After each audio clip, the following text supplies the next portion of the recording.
Hello everyone, welcome to all of you on the platform of mister Singhania classes. और light chapter आज से हम लोग शुरू करने जा रहे हैं।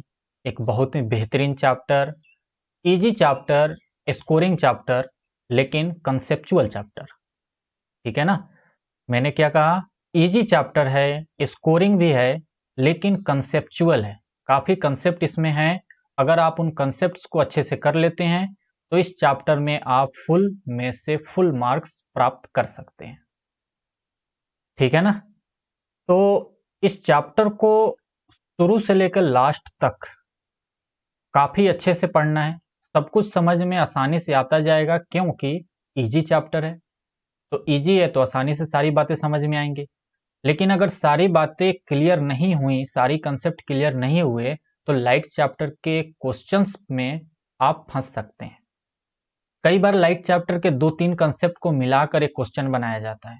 तो इसीलिए जरूरी है कि हर एक कंसेप्ट को ध्यान से देखिएगा, नोट्स बनाइएगा, उसको टाइम टू टाइम रिवाइज कीजिएगा। क्या बात समझ गए? वैसे तो मैं लाइट चैप्टर इस समय 2021 में ऑनलाइन क्लासेस जो कि फ्री में हम लोग प्रोवाइड कर रहे हैं वहां पे मैं करवा रहा हूं। लेकिन पहला लेक्चर किसी कारण से रिकॉर्ड नहीं हो पाया था, तो इसलिए पहले लेक्चर को मैं ऐसे नॉर्मली रिकॉर्ड करके और यूट्यूब पे डालूंगा। बाकी के जो भी लेक्चर होंगे वो ऑनलाइन लाइव क्लास पढ़ाते हुए रिकॉर्ड किया जाएगा और उसको आगे अपलोड किया जाएगा। क्या बात समझ गए? तो पूरे लाइट चैप्टर पढ़ने का हमारा तरीका कैसे रहेगा, मैं एक बार उसको डिस्कस कर लेता हूं। जैसा हम लोग बिल्कुल बेसिक से चलेंगे, बिल्कुल जीरो लेवल से। आपने 7th 8th में थोड़ी बहुत पढ़ी भी होंगी, तो उन बातों को भी एक बार हम लोग रिवाइज कर लेंगे ताकि आपको याद आ जाए। उसके बाद जो भी हम लोग टॉपिक पढ़ेंगे बिल्कुल जीरो से पढ़ेंगे, टॉपिक को पढ़ेंगे, उसके एप्लीकेशन को पढ़ेंगे, और उसके बाद उसके ऊपर जो भी क्वेश्चंस हैं वो सब कुछ हम डिस्कस करेंगे। ये सब कुछ साथ ही साथ चलता जाएगा। जो टॉपिक भी पढ़ेंगे हम लोग उसके एप्लीकेशन को डिस्कस करेंगे, उसके प्रैक्टिकल मतलब को डिस्कस करेंगे, और फिर उस पे क्वेश्चंस भी प्रैक्टिस करेंगे। ऐसे ही करके ये सारा टॉपिक कंप्लीट होगा। शुरू में कुछ बेसिक बातें आएंगी, फिर रिफ्लेक्शन आता है, रिफ्रैक्शन आता है, लेंसेज के कंसेप्ट आते हैं, कुछ पॉइंट्स और आते हैं, वो सब कुछ हम लोग देखेंगे। और उसके बाद एट द लास्ट में हम लोग बहुत सारे क्वेश्चंस की प्रैक्टिस करेंगे, जिसमें कि एमसीक्यू टाइप भी होगा, कुछ सब्जेक्टिव टाइप होगा, और जैसे कि कुछ असर्शन रीजन टाइप होते हैं, डिफरेंट डिफरेंट टाइप के क्वेश्चंस, ताकि हर टाइप के क्वेश्चंस की प्रैक्टिस आपको हो जाए। बीच बीच में मैं सवाल बोर्ड लेवल और कंपटीशन लेवल दोनों लेवल के सवाल करवाते हुए चलूंगा। लेकिन एट द लास्ट मेरी कोशिश रहेगी कि 1-2 लेक्चर मैं सिर्फ कंपटीशन लेवल का बनाऊं, जिसमें सिर्फ और सिर्फ कंपटीशन लेवल के क्वेश्चंस हो और उनसे जुड़ी हुई टॉपिक हो।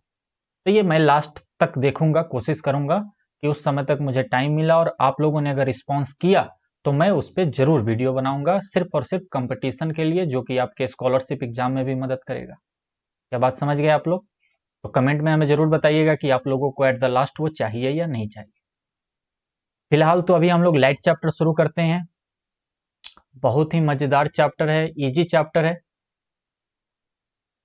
ओके, प्रैक्टिकल चैप्टर है, हम लोग प्रैक्टिकली लाइफ में इसको हर जगह यूज करेंगे, तो मैं भी प्रैक्टिकल एग्जांपल देकर ही इसे समझाने की कोशिश करूंगा।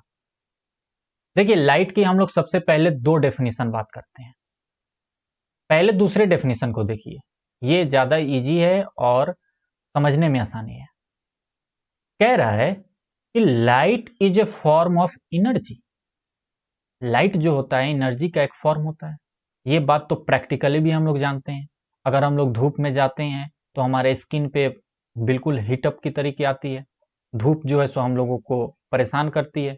तो वो क्या है? वो हीट एनर्जी ही तो है जो हमारे बॉडी पे आके गिर रही है और हमें एनर्जी प्रोवाइड कर रही है, और हमारे टेम्परेचर, बॉडी के टेम्परेचर को बढ़ा रही है। क्या बात समझ गए? तो वो एनर्जी ही तो है। तो light is a form of energy which give us sensation to see any object. जो हमें किसी भी ऑब्जेक्ट को देखने में सेंसेशन प्रदान करता है, यानी कि हमें मदद करता है। क्लियर? क्योंकि बिना लाइट के हम कुछ देख नहीं सकते हैं। ये बात बिल्कुल सही है, सभी लोग जानते हैं कि अगर अंधेरे में हम हैं तो कहां कुछ देख पाते हैं। अभी इस बारे में भी हम लोग डिस्कस करेंगे कि क्यों उजाले में चीजों को देख पाते हैं और क्यों अंधेरे में नहीं देख पाते। डेफिनेशन नंबर 1 देखिए, ये कह रहा है कि light is composed of particles. Light जो है वो बहुत सारे पार्टिकल्स से मिलकर बना है। मतलब ये कि लाइट सबसे छोटी एलिमेंट्री चीज नहीं है, जैसे कि एटम, एटम से भी छोटी होती है इलेक्ट्रॉन, प्रोटॉन, न्यूट्रॉन। तो इलेक्ट्रॉन, प्रोटॉन और न्यूट्रॉन जो है वो छोटा सबसे एलिमेंट होता है जिससे मिलकर एटम बना है। वैसे ही लाइट भी कुछ पार्टिकल्स से मिलकर बना है, और वो पार्टिकल जो है उसको हम लोग फोटॉन्स कहते हैं। The elementary particle that define light is photons. मतलब बहुत सारे छोटे छोटे छोटे फोटॉन्स होते हैं और उनका जो पैकेट होता है उनको हम लोग लाइट कहते हैं। क्या बात समझ गए? तो हमारे जो स्किन पे गिरता है ना, जो हमें प्रॉब्लम करता है, जो हमारे बॉडी को हिट करता है, वो एक्चुअल में फोटॉन होते हैं।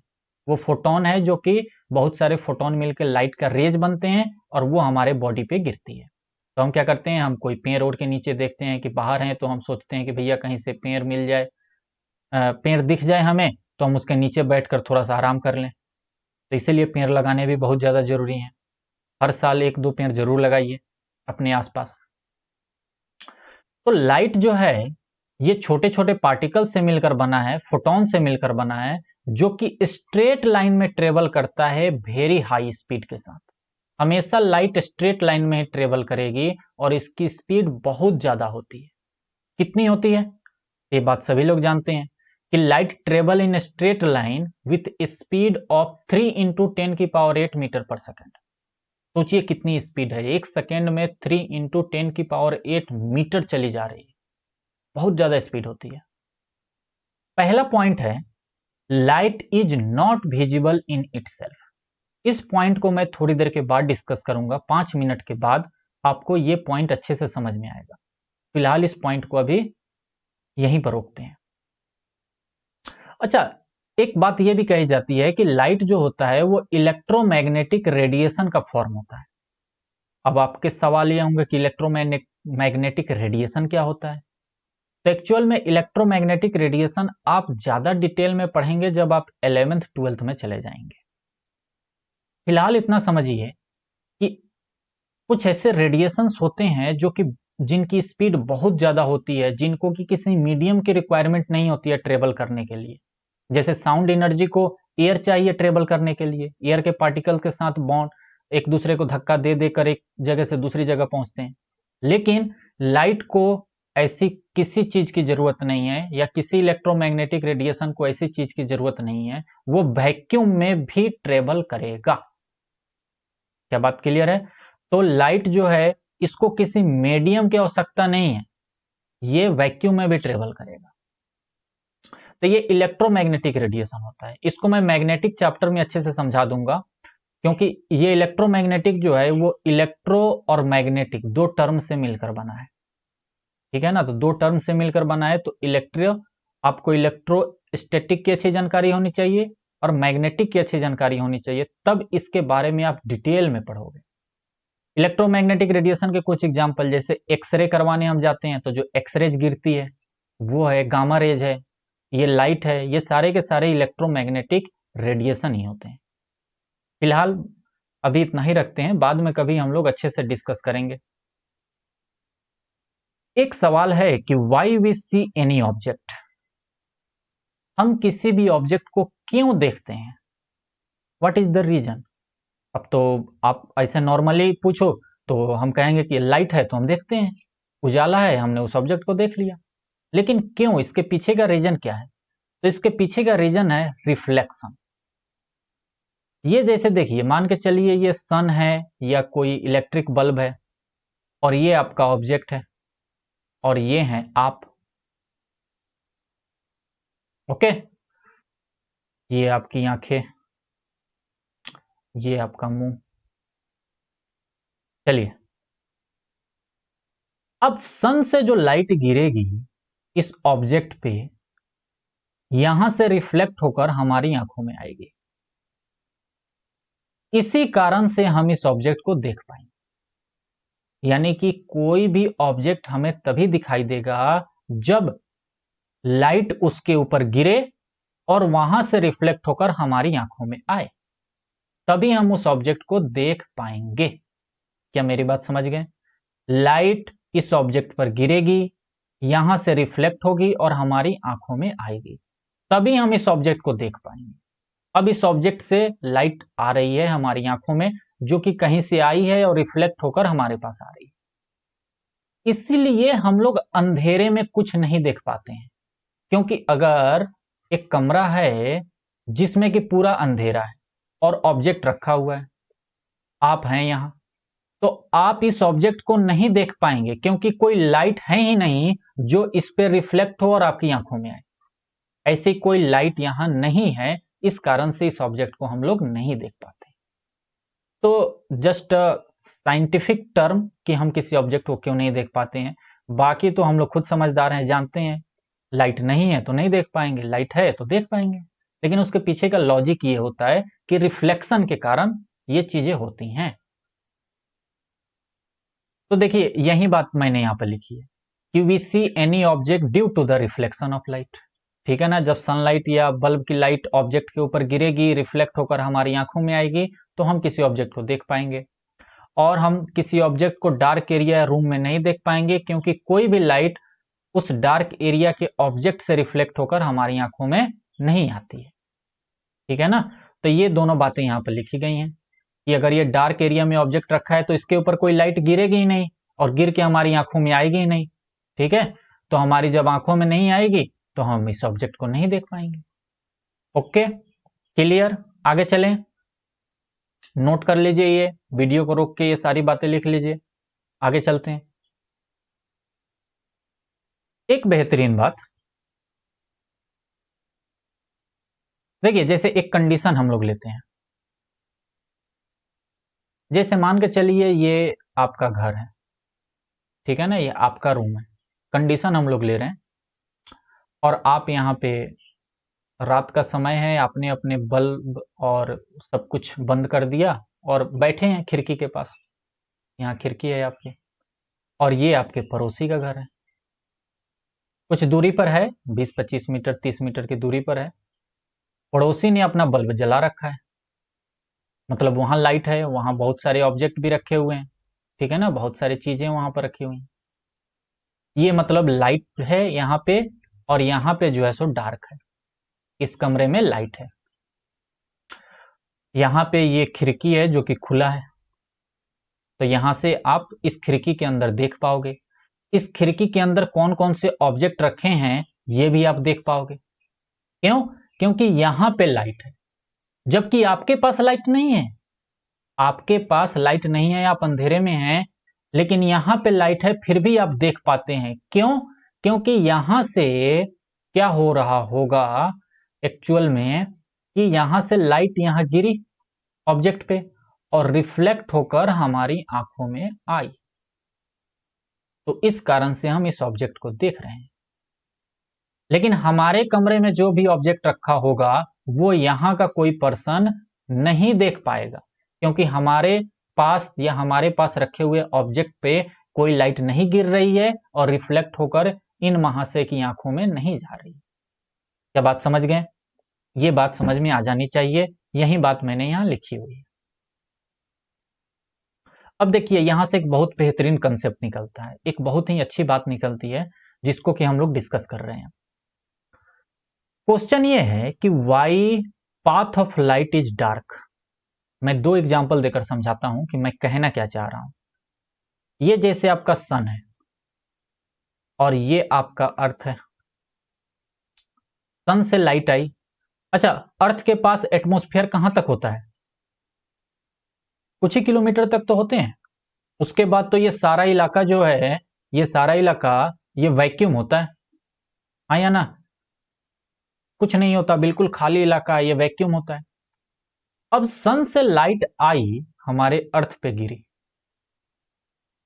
सन से लाइट आ रही है हमारे अर्थ पे, सन से लाइट आ रही है हमारे अर्थ पे। ओके, लाइट तो यहीं से आ रही है सन के पास से, पूरा रास्ता ट्रेवल की वैक्यूम का, फिर ये हमारे एटमॉस्फेयर का, फिर अर्थ पे आ गई। मेरा सवाल ये है कि ये वैक्यूम का जो इलाका है जहां पे कुछ भी नहीं है, ना कोई ऑब्जेक्ट है, ना एयर है, ना छोटे छोटे पार्टिकल्स हैं, ये डार्क क्यों होता है? क्यों अंधेरा होता है?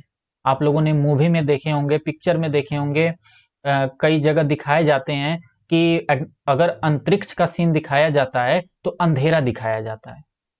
तो मेरा सवाल यही है कि ये एरिया डार्क क्यों होता है, वाई?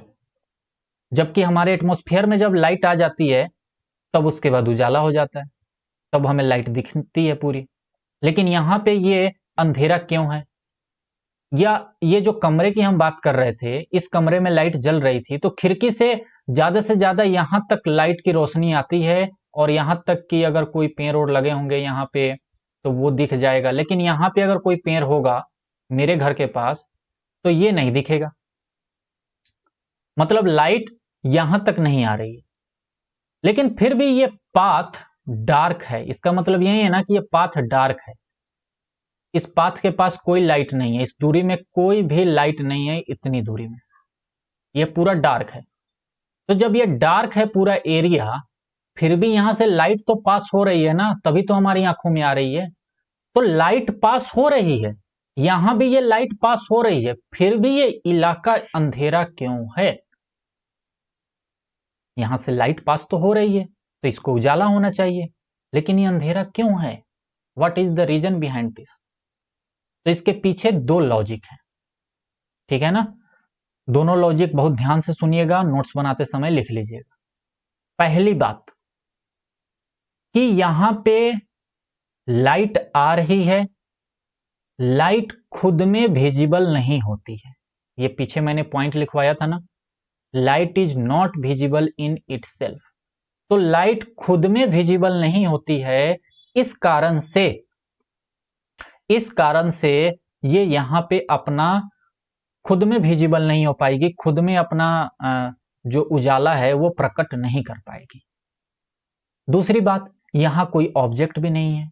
अगर कोई ऑब्जेक्ट होता तो ये लाइट जो आ रही है उससे टकराती, रिफ्लेक्ट होती, तो हमें वो ऑब्जेक्ट भी दिखता और लाइट का प्रेजेंस भी हमें महसूस होता। तो यहां तो कोई ऑब्जेक्ट भी नहीं है जिसपे कि लाइट टकराए और वहां पे हमें ऑब्जेक्ट भी दिखे और लाइट की प्रेजेंस भी हमें दिखे या महसूस हो। तो दो रीजन है, पहला यहां कुछ भी नहीं है, ऑब्जेक्ट भी नहीं है ताकि लाइट रिफ्लेक्ट हो, और दूसरा कि लाइट खुद में विजिबल नहीं होती है। अगर लाइट खुद में विजिबल होती तो ये इलाका भी उजाला करते हुए आती, पूरा का पूरा इलाका उजाला करते हुए, फिर हमारे एटमॉस्फेयर को भी उजाला करते हुए अर्थ तक आती। तो एटमॉस्फेयर तो हमारा उजाला रहता ही है, क्यों? क्योंकि यहाँ एयर के पार्टिकल्स हैं, छोटे छोटे कई सारे पार्टिकल्स हैं, धूल, मिट्टी के कण और बहुत सारे, तो उससे लाइट टकराती है तो मतलब कि उसकी प्रॉपर्टी शो हो जाती है और ये एरिया जो है सो लाइट में आ जाता है। लेकिन यहाँ ऐसे छोटे छोटे पार्टिकल्स या एयर नहीं है तो उससे तो टकराएगी नहीं, और जब टकराएगी नहीं तो ये एरिया डार्क रहेगा। क्या बात समझ में आ गई? तो सबसे बड़ा इसका रीजन यही है कि लाइट खुद में विजिबल नहीं होता है, वहां कोई ऑब्जेक्ट भी नहीं है जिसके कारण से वो लाइट क्या करे, रिफ्लेक्ट हो। क्या बात समझ गए? अच्छा पॉइंट था वो। अब देखिए, लाइट कुछ चीजें होती हैं जो लाइट प्रोड्यूस करती हैं, कुछ चीजें होती हैं जो लाइट प्रोड्यूस नहीं करती हैं, तो उसके आधार पर लुमिनस और नॉन लुमिनस, ये 5th 6th की बातें हैं यार, कि सन जो होता है ये लाइट प्रोड्यूस करता है, या जो अदर स्टार्स होते हैं, या जलता हुआ इलेक्ट्रिक बल्ब, या जलता हुआ टॉर्च लाइट, या जलता हुआ कैंडल, ये सब लुमिनस ऑब्जेक्ट्स हैं क्योंकि ये लाइट प्रोड्यूस कर रहे हैं। और फैन, बेड, टेबल, मून, ये सारे के सारे नॉन लुमिनस ऑब्जेक्ट्स हैं क्योंकि ये लाइट प्रोड्यूस नहीं कर रहे हैं। तो मून जो होता है ना, वो मून के पास खुद की लाइट नहीं होती है, ये बात सबको मालूम होनी चाहिए कि ये सन से लाइट यहां गिरती है और रिफ्लेक्ट होकर हमारे अर्थ पे आती है, इस कारण से हमें ये मून दिखाई देता है। ठीक है ना, मून के पास खुद की लाइट नहीं होती है। अच्छा, एक सवाल ये भी है कि हम लोग इलेक्ट्रिक बल्ब, टॉर्च लाइट या सन, सूरज को क्यों देख पाते हैं डायरेक्टली? क्योंकि वहां से डायरेक्टली रेज हमारी आंखों में आ रही है।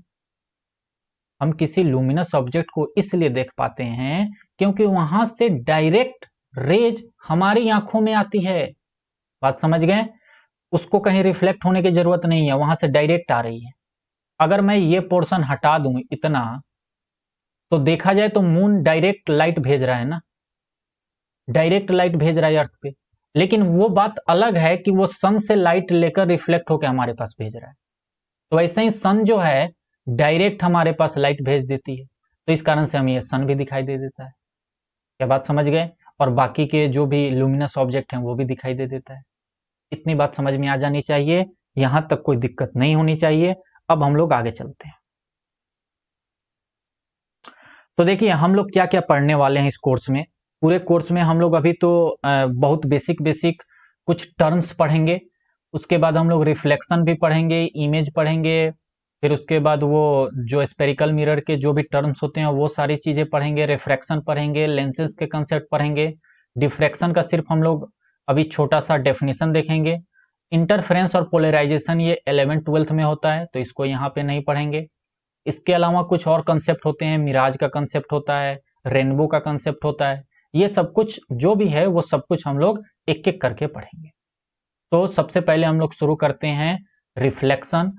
उससे पहले हम लोग डिफ्रैक्शन का सिर्फ डेफिनेशन देख लेते हैं, इसको ज्यादा डिटेल में यहाँ नहीं पढ़ना है, ये बहुत बड़ा टॉपिक होता है जो कि 11th-12th में पढ़ते हैं हम।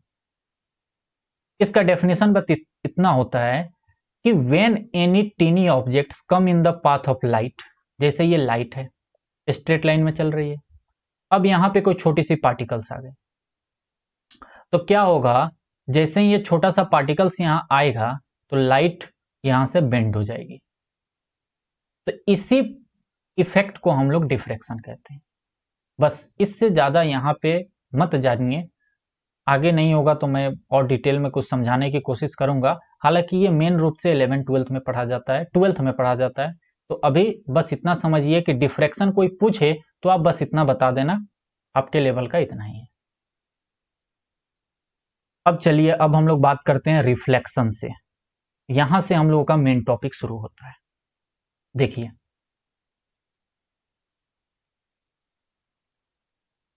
Reflection of light. When a light is fall on a opaque surface, surface तीन प्रकार के होते हैं, सभी को ये बात मालूम होगी। पांचवें छठे का कंसेप्ट है कि या तो ट्रांसपेरेंट होगा, या ट्रांसलूसेंट होगा, या ओपेक होगा। ट्रांसपेरेंट किसे कहते हैं? ऐसा सरफेस ट्रांसपेरेंट कहते हैं जिसके आर पार हम लोग देख सकें, यानी लाइट भी उसके आर पार जा सके। ट्रांसलूसेंट कहते हैं जो कि धुंधला धुंधला दिखाई दे, या कुछ लाइट जाए कुछ लाइट ना जाए उसके आर पार। और ओपेक ऑब्जेक्ट कहते हैं कि बिल्कुल भी आर पार ना देख सकें और ना ही लाइट एनर्जी इस पार से उस पार जा सके। क्या बात समझ गए? जैसे हमारी दीवार है ये ओपेक है, या कोई ऐसा सरफेस है जो कि पूरा सॉलिड है और ग्लास वाली चीजें नहीं है तो वो ओपेक है। क्या बात समझ गए? तो ओपेक सरफेस सबको पहचानने आ जाएगा। तो रिफ्लेक्शन ऑफ लाइट क्या होता है कि जैसे ये ओपेक सरफेस है, ध्यान से सुनिएगा, अगर ये ओपेक सरफेस है तो ओपेक सरफेस पे क्या होगा कि लाइट इंसिडेंट रे आकर गिरेगी, ये इंसिडेंट रे गिरी और यहां से ये रिफ्लेक्ट हो गई। कोई भी लाइट जब गिरेगी तो वहां से वो रिफ्लेक्ट भी होगी ना। वेट,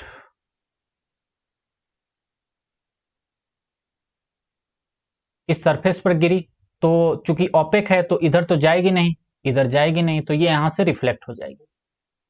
और यहां पे हम लोग एक नॉर्मल खींच देते हैं, कहते हैं कि ये इसके जस्ट परपेंडिकुलर, सरफेस के परपेंडिकुलर, इसलिए ताकि हम लोग थोड़ा सा आसानी हो पहचानने में इंसिडेंट रे और रिफ्लेक्टेड रे को।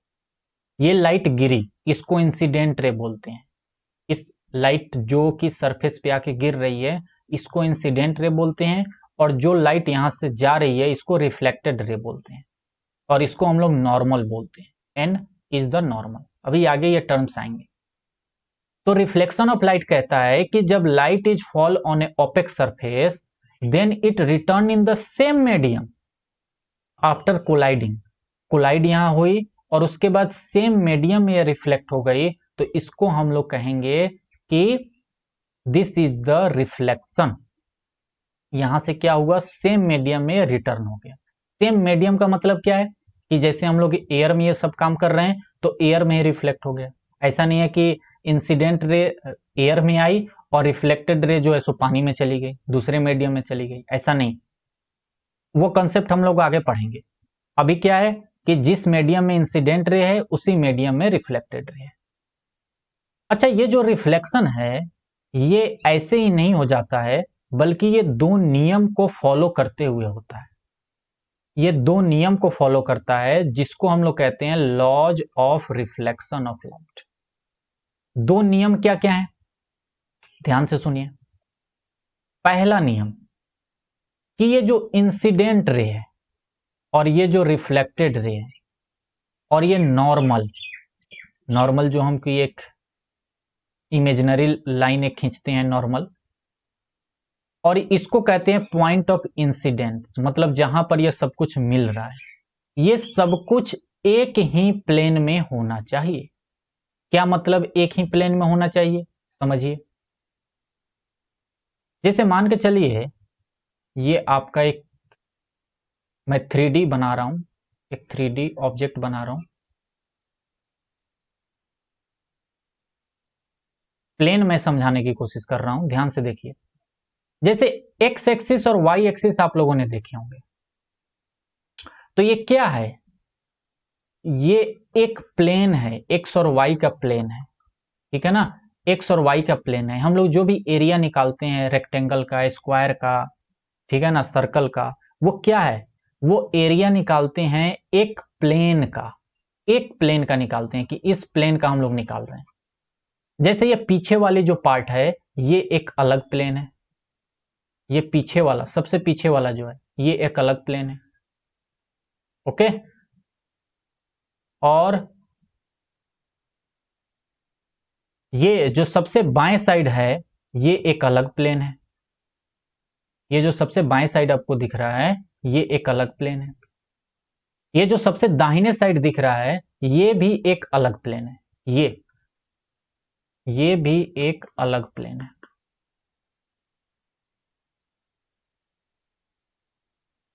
सेम वैसे ही ऊपर वाला एक अलग प्लेन है, नीचे वाला एक अलग प्लेन है, और जो ये हमारे सामने है, बिल्कुल ये जो सामने आप पोर्शन देख रहे हैं ये भी एक अलग प्लेन है।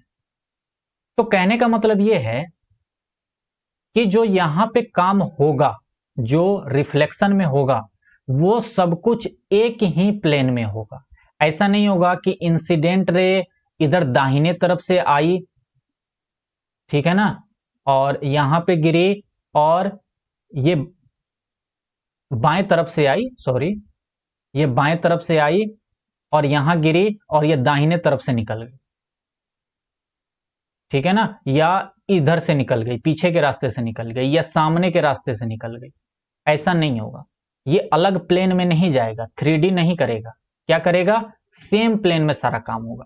अगर हम एक्स एक्सिस और वाई एक्सिस एक प्लेन मानते हैं तो इसी एक्स और वाई एक्सिस में इंसिडेंट रे भी आएगा, रिफ्लेक्टेड रे भी होगा, नॉर्मल भी होगा, और इन तीनों का पॉइंट जहां पे मिल रहे हैं वो सब कुछ एक ही प्लेन में रहेगा।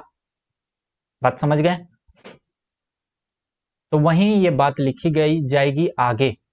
तो दो लॉ की बात कर रहे थे, तो पहला लॉ समझ में आ गया, ये सब कुछ सेम प्लेन में रहेगा।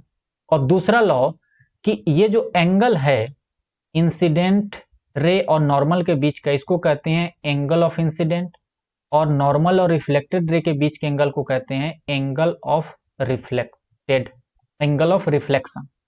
तो ये दोनों हमेशा बराबर होंगे, मतलब एंगल आई जो होगा वो एंगल आर के बराबर होगा। तो रिफ्लेक्शन का कंसेप्ट यही है, ओके। लॉज ऑफ रिफ्लेक्शन दो होते हैं, एक the incident ray normal, the reflected ray and incident point lie in the same plane, समझा दिया मैंने। और angle of incident is always equal to the angle of reflection, यानी angle I is always equal to the angle R. क्या बात समझ गए सभी लोग। यानी कि अगर ये है आपका ओपेक सरफेस और यहां पे कोई लाइट गिरी और यहां चली गई, तो ये अगर एंगल 30 डिग्री है तो ये भी एंगल कितना होगा, 30 डिग्री। ये लाइट गिरी और यहां से रिफ्लेक्ट होकर चली, तो ये अगर 30 डिग्री है तो ये भी 30 डिग्री होगा। अगर कोई लाइट बिल्कुल परपेंडिकुलर गिरती है, जैसे देखिए मैं ये छोड़िए, मैं यहां बना रहा हूं, ये है आपका सरफेस, ये है आपका नॉर्मल इस पॉइंट पे, और लाइट जो है वो इसी पॉइंट पे गिर रही है,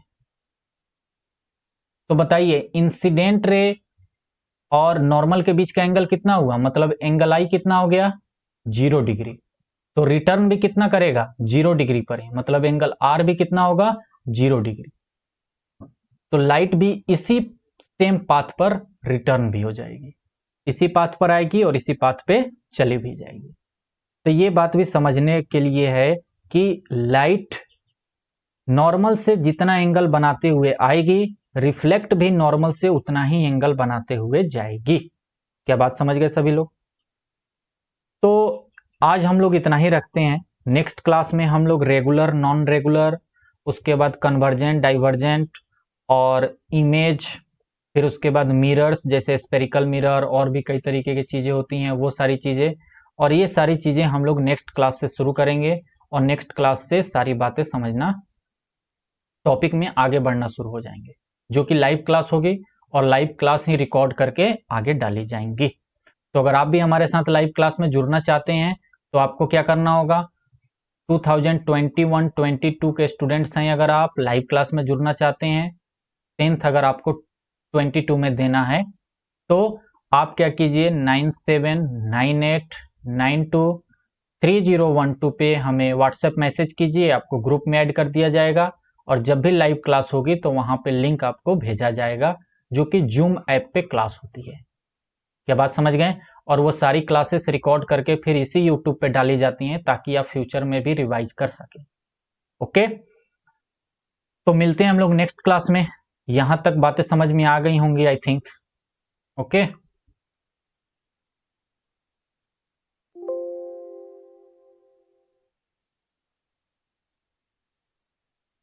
कोई भी दिक्कत हो, कोई प्रॉब्लम हो तो आप हमें कमेंट में बताइए। अगर आपको वीडियो अच्छा लग रहा हो तो अपने दोस्तों के साथ शेयर कीजिए, उन्हें भी बताइए, उन्हें भी लाइव क्लास में इनवाइट कीजिए, आप भी आइए।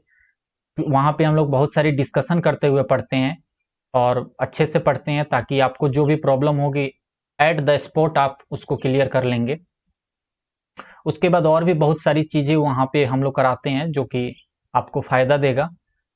तो लाइव क्लास में जरूर जुड़िए और उसके बाद क्लास 10th में कम से कम अपना टारगेट रखिए कि 95% तो हमें लाना ही लाना है, सारी चीजों को अच्छे से पढ़ना है, 95% लाना ही लाना है।